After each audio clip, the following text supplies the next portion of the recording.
Peace. How you doing? This is Dr. Samori Swygert signing in. And by now, everybody should be acclimated with the reality of the fact that Donald Trump has been elected as the President of the United States of America.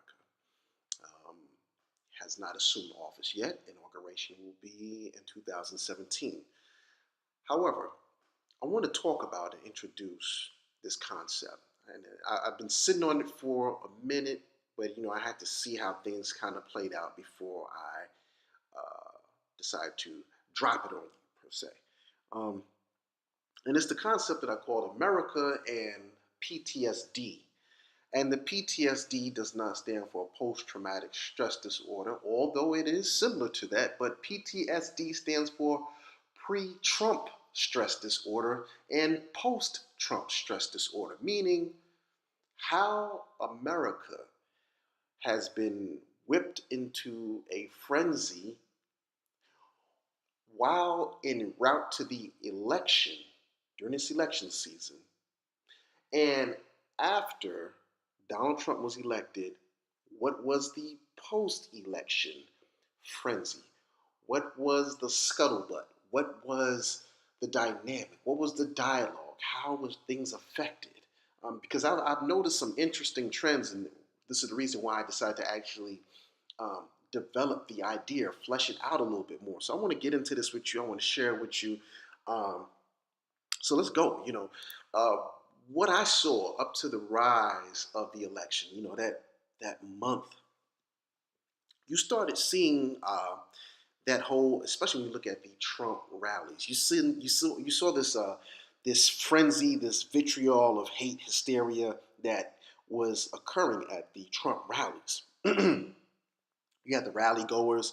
Um, it was almost as if they were just mesmerized and enraptured, as if Donald Trump had them entranced in this rapture uh, like attention.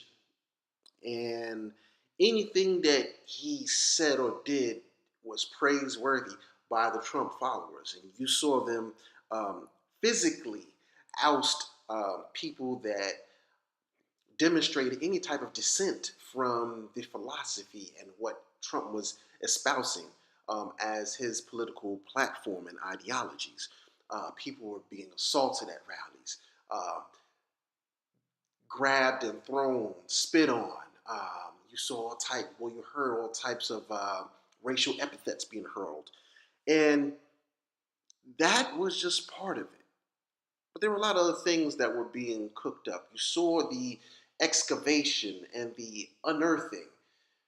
You saw the bullying,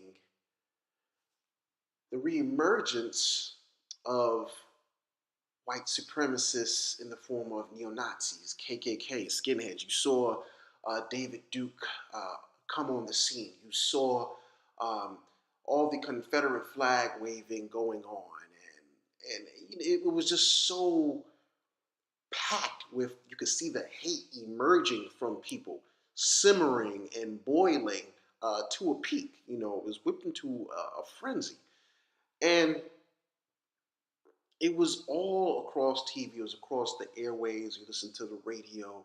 You had the shock jock hosts, especially on many of the conservative stations, whipping the people into this frenzy, and to the point where, you know, were we talking about politics, and were we talking about governmental policy, or are we talking about race? Meaning, just because of your skin color, because of your ethnic origin, I am going to engage you in a manner and decorum that may actually be harmful to your life, your children's life, your wife, your husband, everything. I'm going to deny you of services that you need to survive. So we saw that.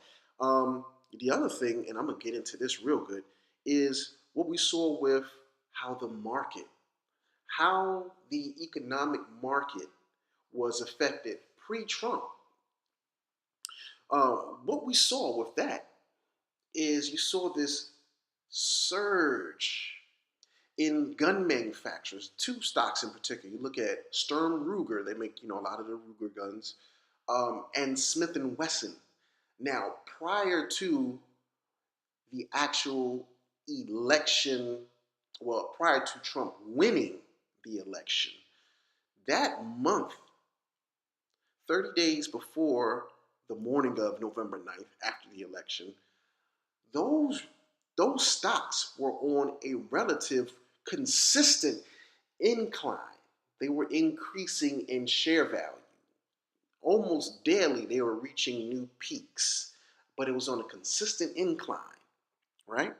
Um, we're going to talk about what happened post Trump election, but not just yet. The other thing is you saw the seeding. You saw the seeding of uh, the mind state.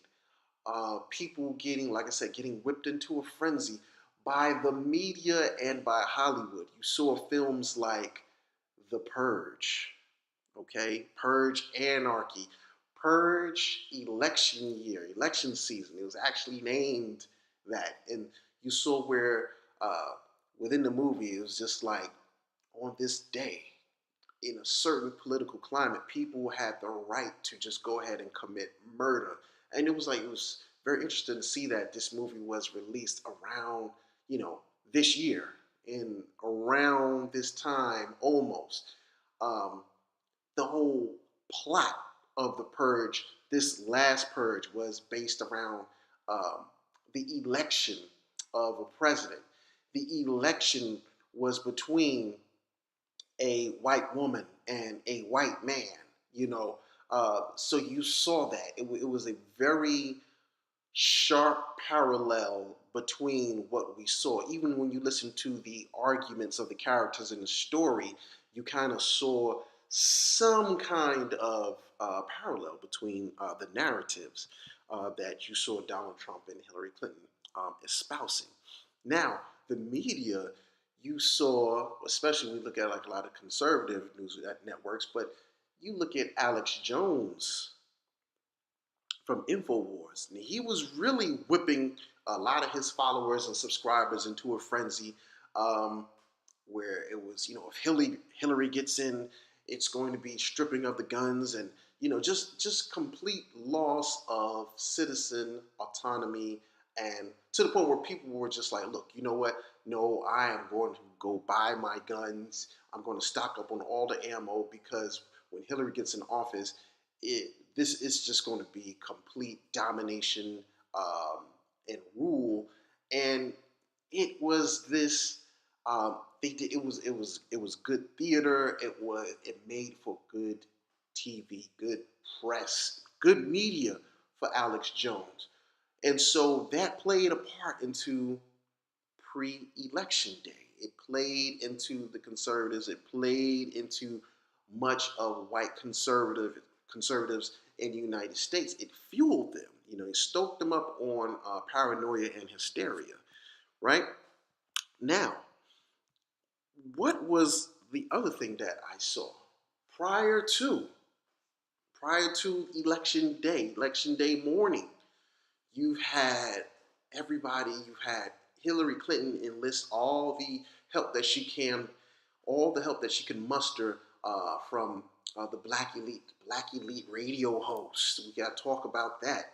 Um, then you had her summoning the help of the help of Jay-Z and Beyonce, figureheads in pop culture um, that kind of puppeteer the heartstrings of the masses that aren't necessarily politically astute. Um, she was using them to choreograph a political following to get the vote. And so you saw um, Jay-Z, Beyonce, people using Beyonce songs as the political slogans to get information, as in to get information to vote for Hillary. Um, it was very interesting. You saw people engage in this social media online, almost bullying people into voting for Hillary. So a lot went on behind the scenes that we have to think about pre-Trump, and the whole stress of it all is, oh, if Trump gets in office, this is going to be the worst thing that ever happened. This is just a complete abomination. It's going to be complete anarchy, pandemonium. Uh, the doomsday scenario is here. X, Y, and Z. This was the stress. It's the stress. It was played up on both white media, black media, whatever you can think of. This was what was going on. Pandemonium and hysteria, paranoia, fear, politics was engaged on the pre-Trump election. And a lot of people made money off of it. We're going to talk about that. So that's the pre-Trump stress disorder, PTSD. But now, let's talk about the post-Trump stress disorder. This is after election, right? Now, we know Donald Trump was signifying and engaging in all his dog whistles. You know, he knew the right phrases, the right phraseology. He knew what to say, when to say it, to whom he said it. He knew his target audience, and he had laser-like precision, surgical precision in delivering that message. He was hitting it just the way it was supposed to be hit. We talked about the hype that Alex Jones had. We talked about the movies. Now, what else do we need to talk about? Post-Trump. Let's have a discussion. Prior to November 9th, the morning of reality setting in, the morning after pill of reality, November 9th, Sturm Ruger, Smith & Wesson gun manufacturers, their shares, the price in their shares of stock dropped tremendously by $8, $7 a share, and that's big. When you're talking finance and you're talking about shares in one day, when you start dropping by $8, $7, that's big, because you have to understand, if you're familiar with finance and economics. Now, I don't have my degree in that, but I read a lot of financial journals. I self-educate myself in this type of stuff. You can't just be a one-trick pony. Now, when you see that drop, you have to understand what fuels the economy the most. It's not just you, the listener, buying stocks, because we have money, but you don't have money to really make the amount of money that makes you a billionaire, a millionaire.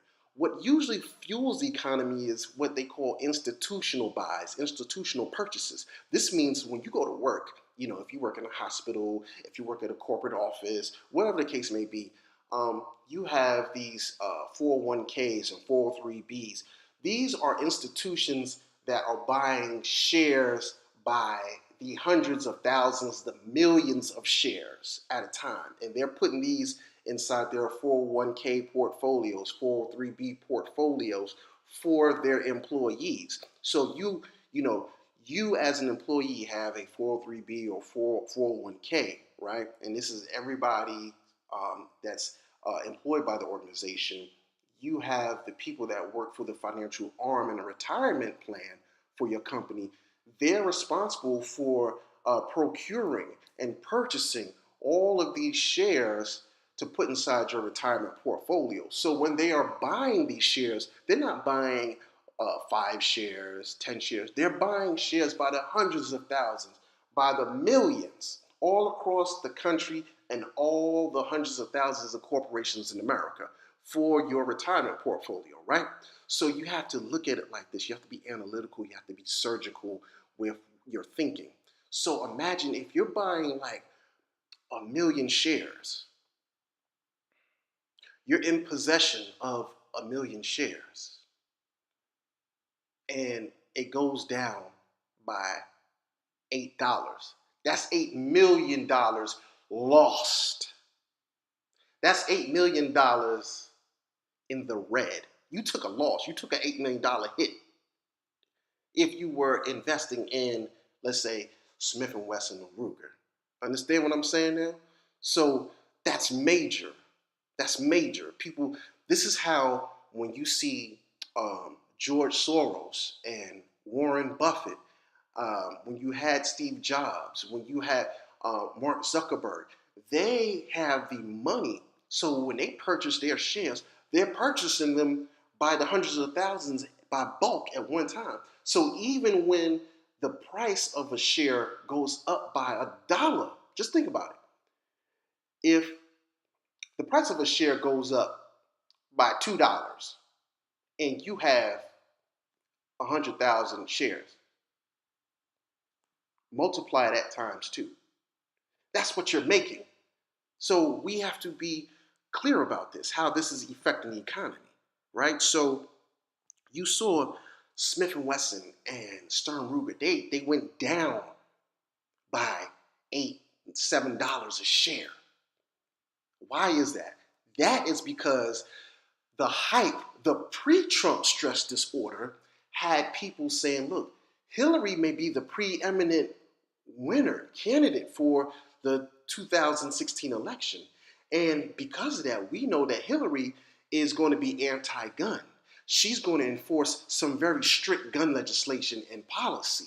She's going to enact legislation that is going to be about more background checks. And she's going to enact policy that's banning assault rifles and just all types of restrictive policies on guns. And so what you saw was people thinking ahead, like, look, I'm going to stock up on as much ammo and firearms, rifles, assault rifles, handguns, shotguns, you name it. I got to stock up on this because when Hillary gets in office, she's going to ban it. And that type of paranoia is what was fueling the surge in the shares of Sturm Ruger and Smith and Wesson.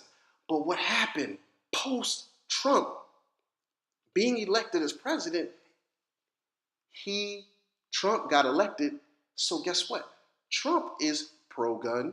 Trump is like, look, you could pretty much do what you want. I'm not banning any guns, okay? Me and the NRA are going to be cool, bigly. Okay? Trump is going to be associated with the NRA bigly. And not only is he going to be grabbing America he's going to be grabbing it by the trigger. Okay, so he's going to be grabbing it by the trigger and the PUSSY. So he is pro-gun. Thus, people don't feel the urgency and the emergency to fuel and stock up on these guns. So the demand went down because they know I can get it anytime I want to. So that caused the drop in the gun sales and in the stock price, the projection of the demand for the stock price. So that is one aspect of the post-Trump stress disorder of people, of the citizens in America. Now, the other thing we have to talk about is what? The other dimension of the stock market anxiety is the prison stocks. Have you been paying attention to this? Now, remember briefly, it was maybe about a month ago when Obama and the administration, and I think it was the Justice Department, was saying, look, you know what? We're cracking down and we're basically pulling the plug and pulling the carpet from underneath the private prison industries. Who are your private prison titans? It is CCA, Correction Corporation of America, and the GEO Group, GEO. They're GEOREIT, the REIT, Real Estate Investment Trust. That's what it stands for. So CCA and GEO. You also had G4S. Now, these companies are the head honchos. They are the big players. They are the Ali and Foreman of the private prison industry. Now, when the Obama administration, and like I said, I believe it was the Department of Justice that came out about a month ago saying that they're pulling the plug on prisons for profit. Do you know those shares, the share price of those stocks took a tremendous nosedive? It was worse than. Excuse me. I'm sorry about that. Please forgive me. They took a nosedive worse than the gun manufacturers of Smith and Wesson and Ruger. But and they were suffering for a minute in the pre-Trump season. So once they announced that about a month ago, they were pretty much in the red all the way up to November 8th. They were in the red. They were hemorrhaging money. People were pulling out stocks, pulling out dividends, everything. Like they were on life support, hemorrhaging dollars. And guess what happened? After Trump was elected, post-Trump, those the shares in CCA and GEO shot back up again by like $6 a share. Shot back up. I mean, shot back up like a skyrocket on the 4th of July. No lie. And I'm going to show you some of these figures so you can see for yourself. Because why? Because we know that many of the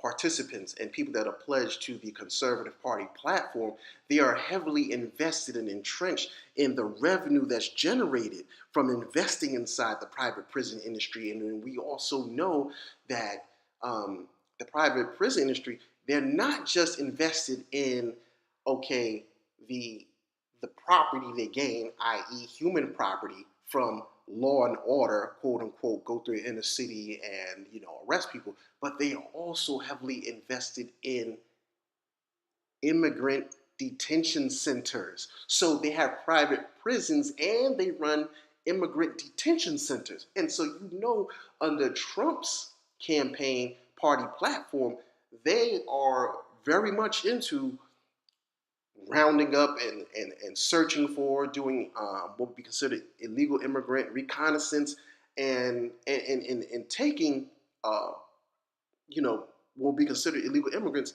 into custody. So you're going to have the boom in the private prisons from what they, inner city, urban city, crime, manufactured, orchestrated situations that will create crime. They're banking on that. They're projecting on that. They're speculating on that. And so that's why you see that rise. And then off of the illegal immigration, they're going to benefit off of that. So you saw the rise of the stocks, the shares, you saw the rise in the price of the stocks of the prison industry. So that is another post-Trump phenomenon that we see. Now, what else did we see? We saw after the election, right? Trump got elected, and the next day, all hell's breaking loose from Ohio to Chicago to California to Pennsylvania to the streets of New York. They're having these protests, rallies, and marches breaking out nationwide like it's an infectious contagion, just spreading all across. People are expressing their hate, their disdain for Trump being elected in the office. And the thing is this, though, I can understand anybody, whether, I'm not for Trump, I'm not for Hillary, but I can understand the frustration that you may have if your candidate didn't win. And not only did they not win, but you have been fueled on the hysteria and paranoia pre-Trump, the PTSD, the pre-Trump stress disorder that the media was whipping up. So yeah, people are coming out in masses with these nationwide city marches. This is the post-Trump election phenomenon that we're seeing. You're seeing white supremacists turn up. There have been so many videos and photos of people, with their hoods celebrating. Real talk. You see the the Confederate flags flying. The YouTube videos are surfacing. So that's something that you see as the post-Trump stress disorder. The other thing that's interesting, you scroll all up and down your social media feeds, Instagram, okay, Facebook, Twitter. you see people crying. I mean, people are really like boo-hooing, hugging each other in pain, in fear, in hurt. Like literally, like they feel like their lives are done. That it's come to an end. People are gripped with fear, um, but they weren't like that 24 hours before the election results. This is the result. Even though nothing has happened yet, Trump hasn't even been inaugurated. But it's the fear. He hasn't even placed his hand on the Bible and taken the oath. He has not even had the walkthrough, that traditional walkthrough with the previous occupants of the White House and the family, and the new inhabitants, which would be Trump and Melania. That hasn't even occurred. This is how deep the psychological conditioning and the fear and the projection of the mind, how people have whipped themselves into a frenzy. People are talking about they want to pack up and leave.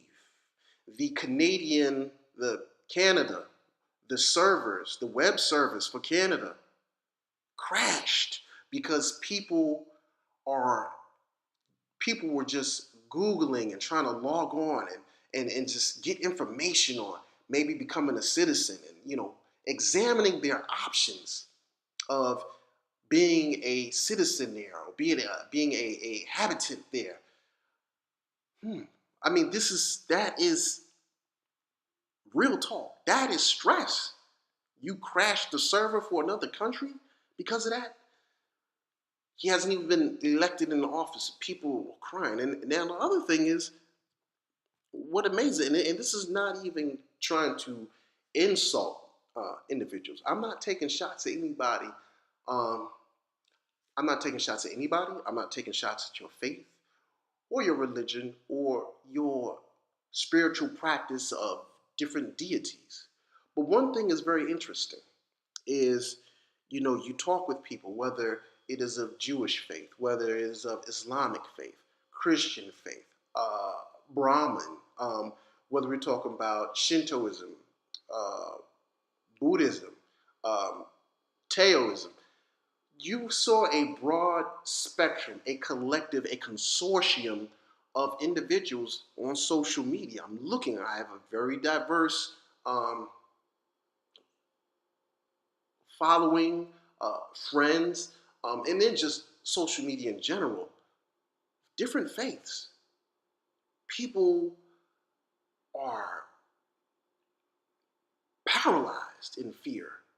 And I'm like, hold up for a second now. You're the same person that is telling me God is good. God, um, you can do anything with God. And with that being said, I'm saying this. Has your fear, to me, it sounds like your fear of this man being elected has somehow overpowered. It has upstaged. It has hierarchical preference. It's become paramount to your professing of your God, you embracing your God, the practice of your God, the worship of your God, almost as if you've removed the authority and the power that you said your God has. You've replaced that with fear of this man and what he may do. You've removed all power and authority and replaced it with the fear of a human being that walks like you, breathes the same air as you, drinks the same water as you, can have a heart attack like you, can get punched in the face like you.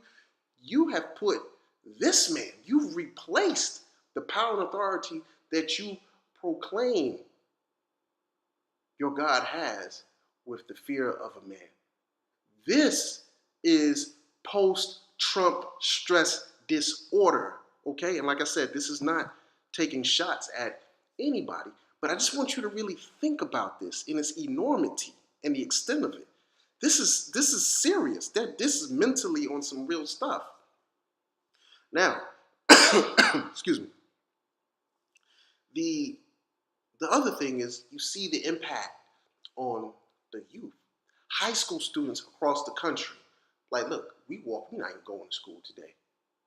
I'm not going to school. I have my backpack, but guess what? We hitting the streets. And so you saw hundreds of thousands of high school students, instead of being in school, they walking out. They said, forget education today. Forget academia today. Forget scholarship today. Today, I have to turn up. I have to turn up and show out because Trump got elected. Now, the other thing that I want to talk about, post-Trump stress disorder. Post-Trump stress disorder, where you have people that have been longtime friends, family, fraternity, sorority brothers and sisters. People that have been cool, have forged relationships, party together, drink together, eat together, children play together. I'm seeing posts like, look, unfriend me if you voted for Trump. Unfriend me if you voted for Jill Stein. Unfriend me if you voted Green Party. Unfriend me if you didn't vote at all. You're the reason why Trump got into office and X, Y, and Z. I'm deleting you. Huh? Excuse me. So, was it a real friendship? Was it a real relationship? Was there a real bond at all? Or is it easily disrupted because you have the autonomy and the independence? You have the sovereign free will of thought to defer on political ideology. You will not die like me. If I was to get hit by a car, you would not feel that physical pain. I would feel that pain. If I was to get raped, you wouldn't feel that pain. You wouldn't have that psychological turmoil and trauma that comes with that rape. So when we talk about having houses foreclosed on and losing money and bank accounts go bankrupt, you don't feel that. Even though you and I may be cool, we may be family, you are not the direct person on the receiving end of this stuff. So am I not allowed to have my own individual thought, opinion, philosophy, points of views, angles, and perspectives? Or are you saying that I must answer to you? You're my dictator. Because you're my friend, you're my dictator. It's a sickness that we're seeing here. And it's so interesting just watching people. I'm literally seeing things on Facebook. You didn't vote, unfriend me, delete me. You voted for Jill Stein and Ajamu Baraka, Green Party, unfriend me. You knew that they didn't have a chance. Excuse me. And we were supposed to vote for Hillary. This is where it's almost absurd. Now, I'm asking, are we in love with the favoritism, the fantasy, and the fallacies over the facts? Over the facts now. When we ask Hillary sabotaged herself. Hillary sabotaged her own platform because the karma of her history in politics caught up with her at the moment that she wanted it the most. Her karma came back and resurfaced just when she needed to be what she wanted to be. Because of the fact that, one, people look at Hillary and say, you know what?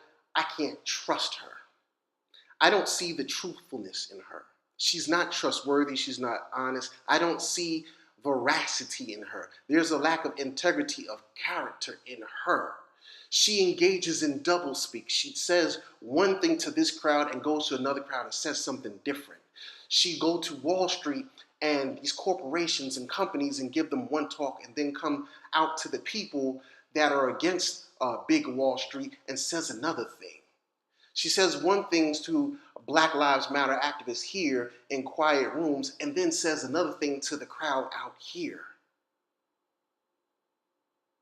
We asked her about the Dakota Access Pipeline, or before that it was the Keystone XL pipeline, and she did not have any firm position on it. Meaning, you are partial depending on if you're going to benefit, if you're going to have any advantages, if you're going to be the beneficiary of the reward. That's what you're playing for. That's what you're waiting for. That's why you're quiet. If you had a real position, you would state your position firmly. You would say, no, I'm not in favor, or yes, I am in favor. Bernie Sanders said, no, I'm not in favor of the development of the Dakota Access Pipeline or the Keystone XL pipeline. He said, no. Hillary didn't say anything. So people are wondering, hey, where are you morally, ethically, and virtuously? We need to know about this. We then understand about her history of behind the whole, people will talk about, oh, well, Bill Clinton did X, Y, and Z. It was Bill Clinton that did the crime bill. It was Bill Clinton with the prisons. But it was Hillary with the super predator comments that played into a policy that an agenda that was trying to get passed. That was Hillary. Those are her words. And then you come back around and you're trying to coax and corral the support of the same people you're calling super predators. So can you see what I'm saying? Like it's this duplicitous speech. It's this dichotomy of a personality, almost like a bipolar schizophrenic, where people are like, look, okay, you're promising me this, but I don't know if you're really going to deliver because you're so wishy-washy. You give double talk. And every time we turn around, you're getting caught up in a scandal. If it's not if it's not emails for you having a private server, you know that you're not supposed to have a private server, yet you decided to get a private email server. You knew that. It wasn't a mistake. You knew that, okay? Then when things got kind of unraveled, you purposefully bleached those 30,000 emails. Okay, so then it's kind of like, well, what was in it that you decided to delete? If you're not up to anything, why are you deleting that? Then it's the whole emails on Anthony Weiner's wife's thing that goes down. And then you have FBI Director Comey saying, okay, well, no, we didn't find anything, X, Y, and Z, after you put the pressure on him. Then it's right up to like election time. You've got another scandal coming out with Donna Brazile giving you debate questions. So now we're like, every time we turn around, your character comes under question.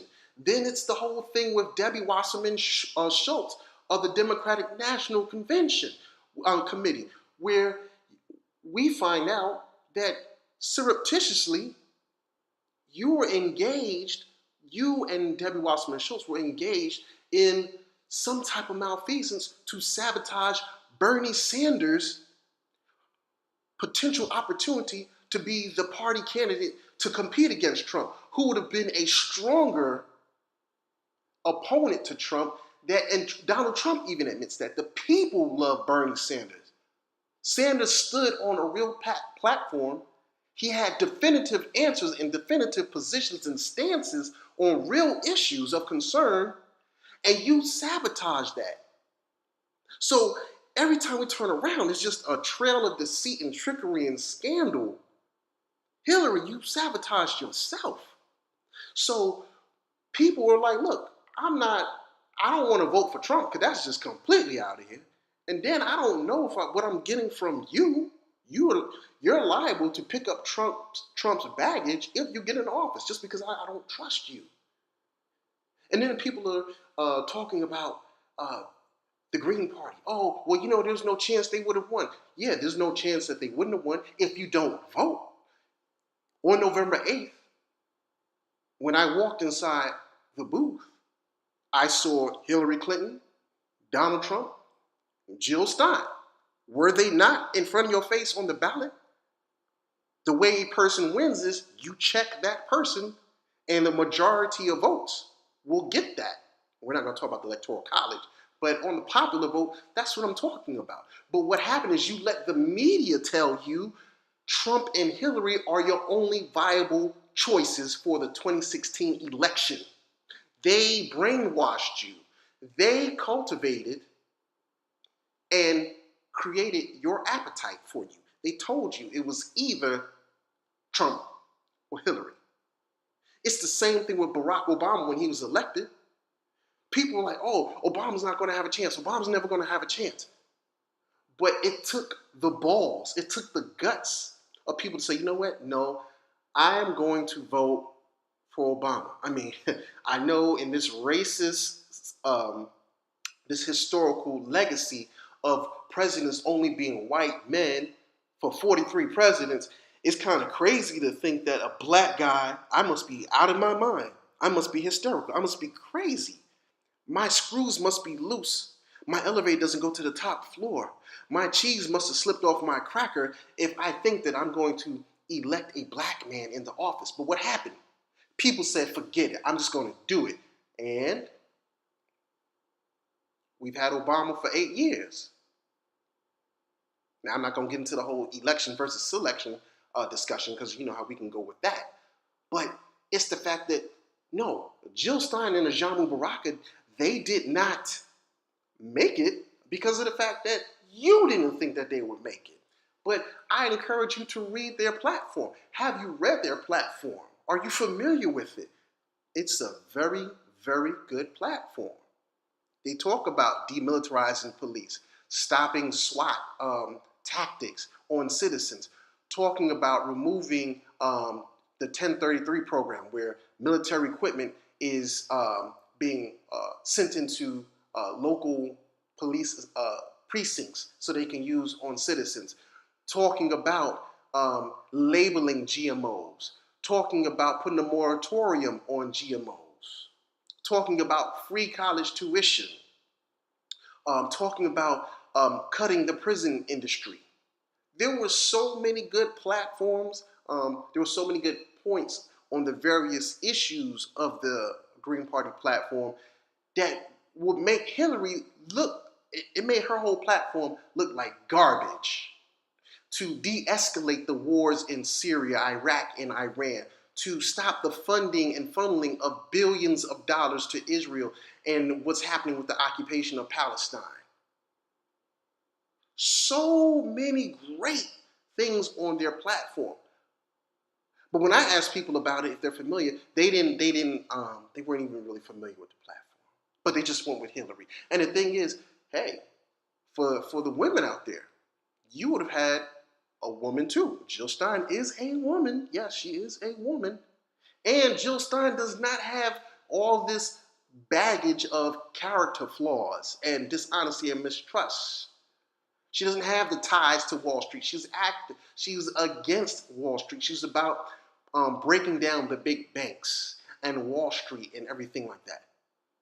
So these are the things that we're seeing and we saw with this post-Trump stress disorder. And so there's a lot here. And I just encourage you to really think about everything in its entirety. The stocks, we talked about the gun stocks, we talked about the prison stocks. The other thing, and I'm going to end it with this, look at the war industry stocks. Lockheed and Martin, Boeing, Raytheon, all of these companies are involved in the war industry economy. And guess what? Some of them, after election day, their share prices hit The highest point they've ever, ever been in the entire inception of their company. They hit their peak, okay? They reached their zenith. Their zenith. They reached their highest share price the day after the election. So you know what that means. The war hawks are in, because you know what Trump said. He's definitely going to go to war, and if he does, he's going to do it bigly, okay? He's going to do it bigly, okay? Raytheon, Lockheed Martin, Boeing, and all the other defense industry contracts and the war industry economy corporations, their stocks booming, going up $8, $9 a share, and some hitting their maximum price that they've ever had, share price. So that is your pre-Trump stress disorder, your post-Trump stress disorder, your pre-Trump stress dollars, and post-Trump stress dollars. This is America, the 2016 election, examining PTSD. This is your host, Dr. Samori Swygert, signing out. You can hit me on Twitter at DocSwag06, DOCSWAGG06. You can hit my man Vigilante on Twitter, VIGALANTEE. This is 3HM, 2 minutes and some change, and yourblackworld.net. And I am out. Peace.